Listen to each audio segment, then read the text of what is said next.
novela que él acaba de publicar, El animal más peligroso. ¿Y por qué novela victoriana? Porque esta novela está basada en ese contexto de época a partir de dos casos míticos, paradigmáticos del crimen, como el asesino del torso del Támesis y Jack el Destripador, segunda mitad del siglo XIX, en aquella Londres. No olvidemos que eran, bueno, imponían un modelo de vida, los ingleses, revolución industrial, inclusive, desarrollos importantes con una clase media que iba ascendiendo, que iba creciendo y que iba a ser motivo de preocupación para los intelectuales y literatos de aquel entonces, dentro de esa generación llamada de la novela victoriana.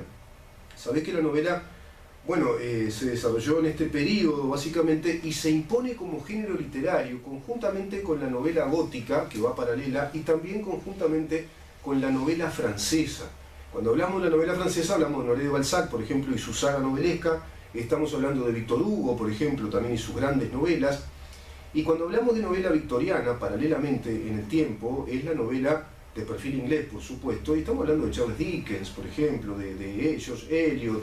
Estamos hablando de Brontë, por ejemplo, de tantos escritores que escribieron inclusive sagas. ¿Qué características tiene la novela victoriana? Bueno, una de las características fundamentales es que se trataba de novelas largas, prolijas, llenas de acción en sus personajes, que a su vez interactuaban, y a su vez eran personajes ahondados en su psicología. Te comprometían en la psicología del personaje sus autores. Y por otra parte, la otra característica fundamental era la preocupación de ser novelas verosímiles, es decir, con datos de la realidad. Con datos de la realidad y pinturas de la sociedad de la época, con pinturas que gozaban de ese realismo en esas pinturas, Gabriel.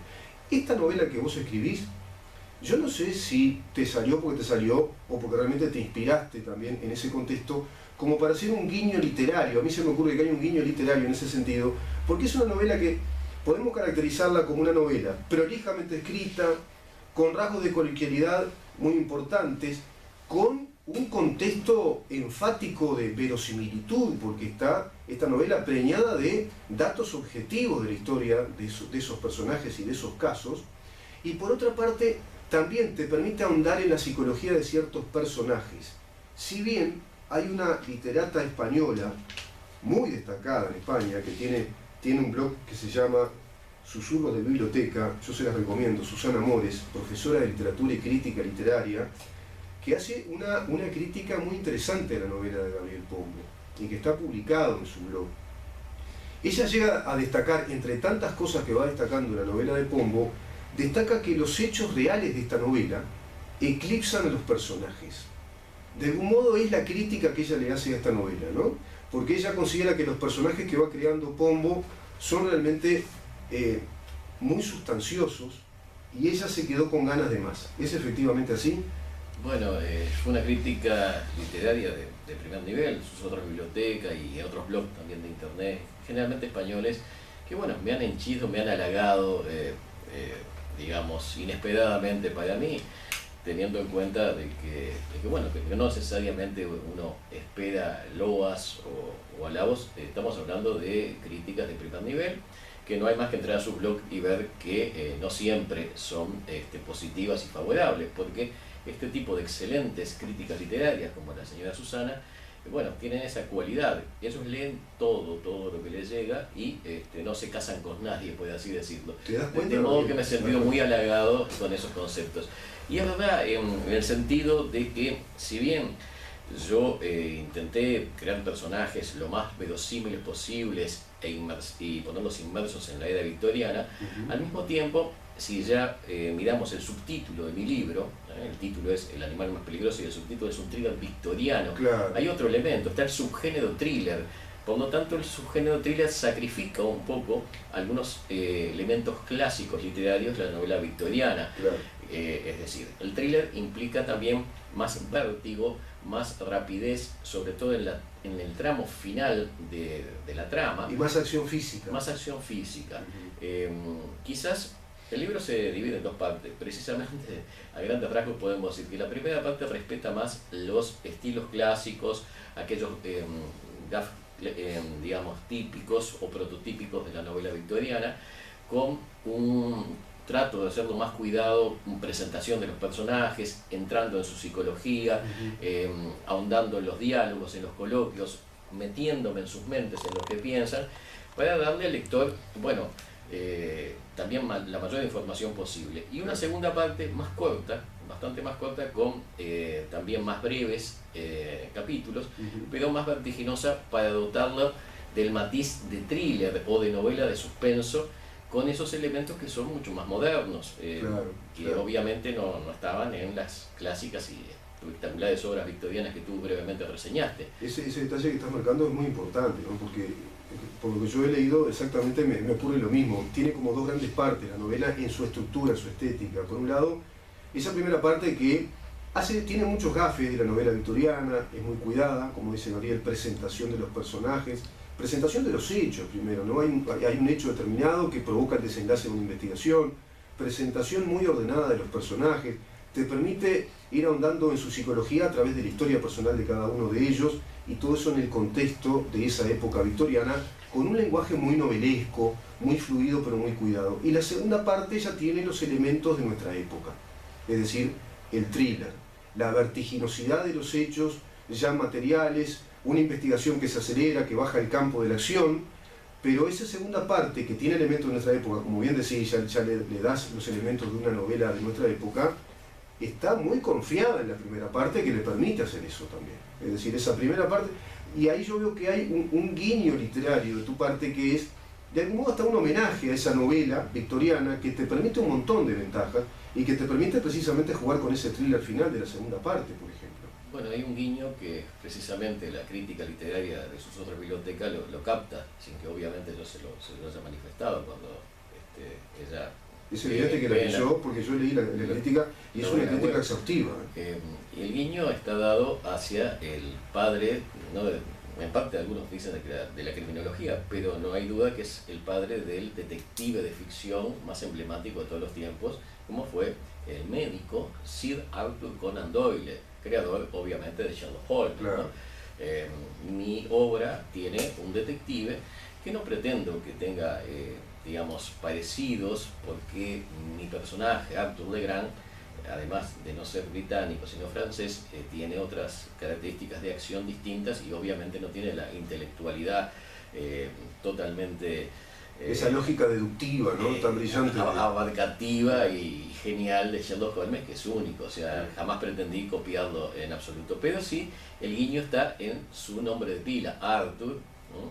Semejando a Arthur Conan Doyle, y a su vez el apellido Doyle en Bárbara lo ponemos en la partener femenina, o sea, en la joven periodista también detective que a la par de Arthur Legrand, bueno, combate al mal, que es Bárbara Doyle.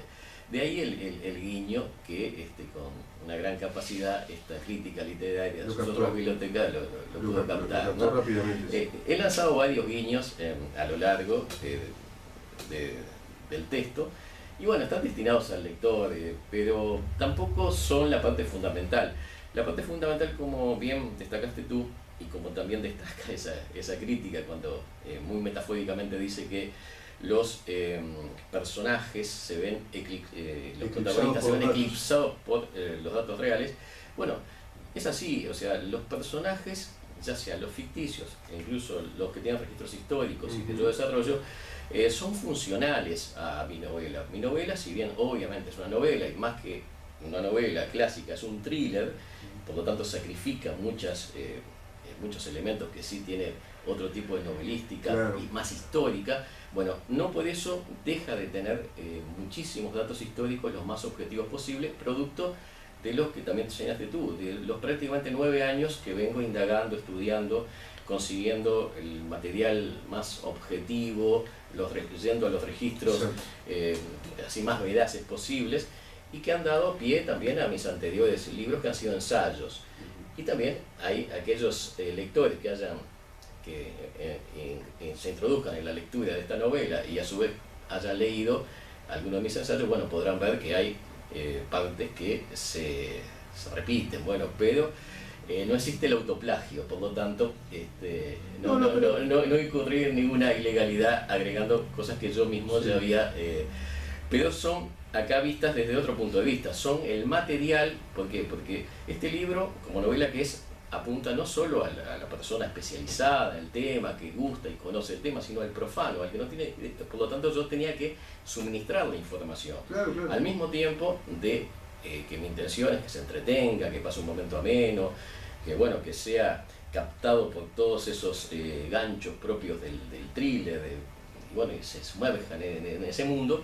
También tiene que disponer de, porque no tiene por qué saberlo, ¿no? De un montón de datos de la realidad, claro, que están de la manera más objetiva posible colocados dentro de la narración. A veces en boca de los personajes cuando discuten sus actividades detectivescas, y otras simplemente en algunos capítulos breves donde traduzco una crónica, ya sea de periódicos de la época, claro, ya sea de informes forenses, etc.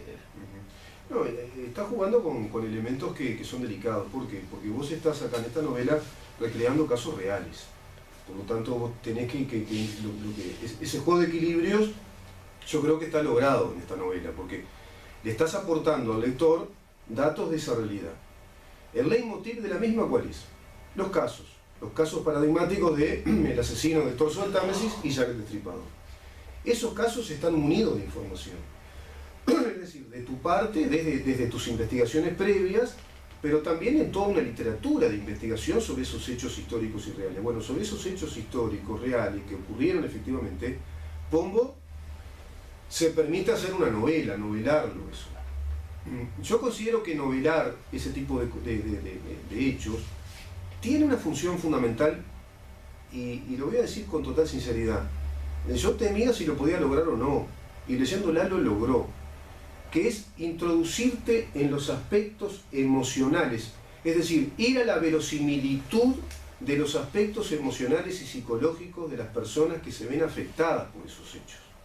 Vale decir, las autoridades de Scotland Yard, los investigadores que contratan, esos hechos horrendos, esos asesinatos horrendos, sofisticados para la época y seriales, disparan reacciones de parte de determinadas personas. Y eso la novela te lo va ahondando, con determinado rasgo de economía literaria, creo yo. Yo ahí discrepo con esta señora.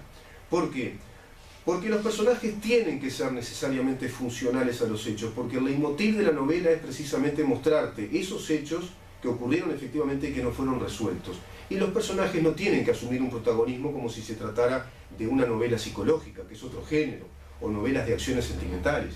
Por lo tanto, los personajes tienen ese equilibrio justo, que vos te comprometés con ellos, te involucrás en lo que pasa, porque te está dando el autor esa seña de, bueno, de cómo pudo haber pasado todo eso, qué pudo haber repercutido ahí, todo este tipo de cosas, inclusive a nivel de los técnicos, de los especialistas, que es lo que importaba. Vamos a una pausa y seguimos con ese tema.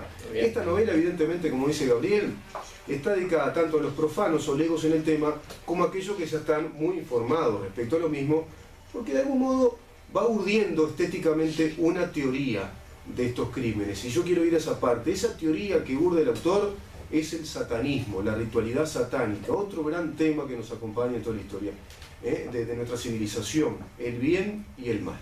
Vamos a la pausa.